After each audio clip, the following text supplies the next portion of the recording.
Hi, this is Chef Anthony from Performance Foodservice NorthCenter, and today we are here to talk about refreshed haddock from Bristol Seafood. So now we're going to start with the process of haddock once it does come into your receiving area. First of all, you want to take off the top of the box and check to see if the ice integrity is there. Remove all of the ice to make sure the product is underneath in the plastic bag. An important factor about haddock is you want to keep it as cold as you possibly can. Maintain the integrity of temperature of 40 degrees or better if possible. So now that I have the ice removed from the top, I'm going to take a look at my haddock. This is an 8 to 12 side of haddock. So nice small tail, nice big wide end. I also look for the back of the skin. Looks great, and the fish should not smell like anything but the ocean. Make sure it's nice and fresh. Now that we've unpacked the haddock out of the box, we're going to look at the different sizes of fillets and then how we're going to portion this product out for use in our recipes. You will see that we have some wonderful large pieces, so probably more along the 12-ounce size right here. And then we have some smaller fillets which run along the 8-ounce size. So we're going to use a combination of either one of these products cut in different forms in order to complete our recipes. So now we're going to look at portioning of this product. So what I like to look at when I portion product is how am I going to use it? For example, am I going to use it for a fish fry? Am I going to use it for a baked stuffed haddock or any kind of crusted haddock? So depending on the application is really depending on the size product that you want to portion. If I were using it for fish and chips, obviously I want to make sure that the small tail section is not really usable for a baked haddock. So I want to cut this little tail portion off that you could use that for your fish and chips.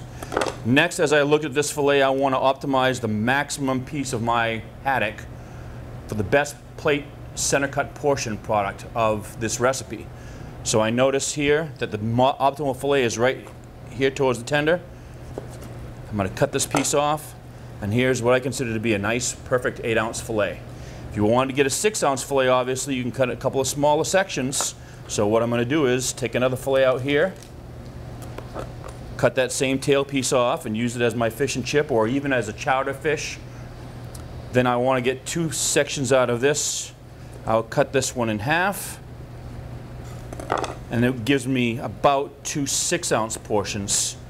So now I have a couple of different sizes of haddock that I'm going to use. Obviously on some of these thicker portions you can certainly give them a nice little butterfly cut open if you want to and pack them with stuffing. So I'm going to use this one for my crab meat stuffed haddock. And then I'm going to prepare another dish just using a smaller piece of haddock, and I think this is going to be the optimal size right here, about a 6-ounce portion. The recipe for the crab stuffed haddock is actually quite easy.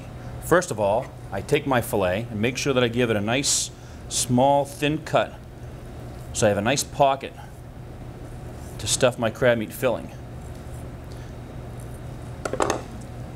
Open it right up. Now the stuffing for our crab meat stuffed haddock is quite easy to make.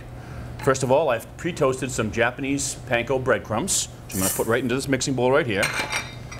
And add about 2 ounces of fresh Maine crab meat.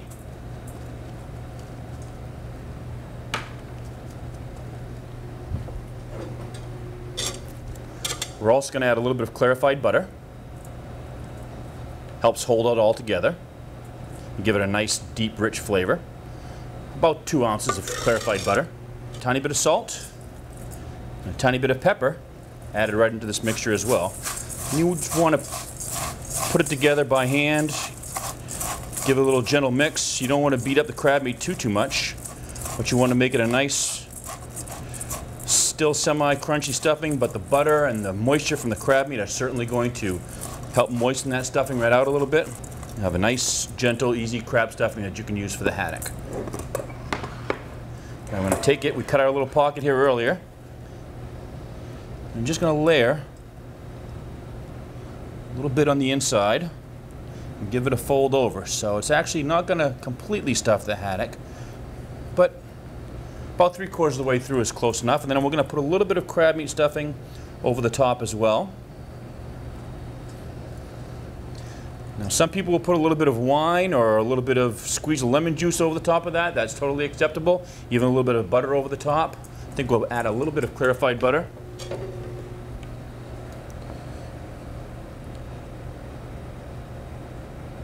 right over the top of the haddock.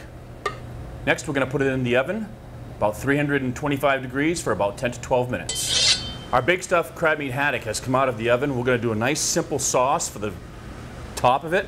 So, simple sauce is really simple. A little heavy cream, nice scalding hot pan. What we want to do is we want to reduce the heavy cream down by about half.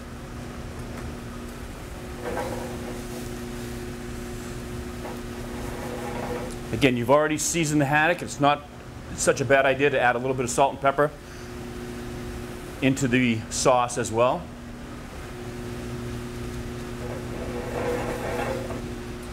Now, while that sauce is reducing, I'm just going to tell you about this pesto that I made. This pesto is very simple to do. It's a cilantro and basil-based pesto. I also added a little bit of cashews in there instead of pine nuts. And then I added a little bit of essence of orange, squeeze some of lemon juice, and some lemon rind in there as well as well as some Pecorino Romano cheese. Put it in a burr mixer and blended it all up so you have a nice creamy textured pesto, both with a little bit of cilantro and a little bit of basil and all those right components. And we're going to add it to our heavy cream, which is reduced by about half. I'm adding about a tablespoon and a half. And to give it a stir, so some of the oils are going to be released. It's going to come to the top a little bit. Our sauce has come together quite nicely. Some operators will put sauce underneath, give it a nice quick line, and put the haddock on top because you want that nice fresh haddock to be the showpiece of this dish. Top like that. And then you can also finish top with a little bit of your pesto cream sauce.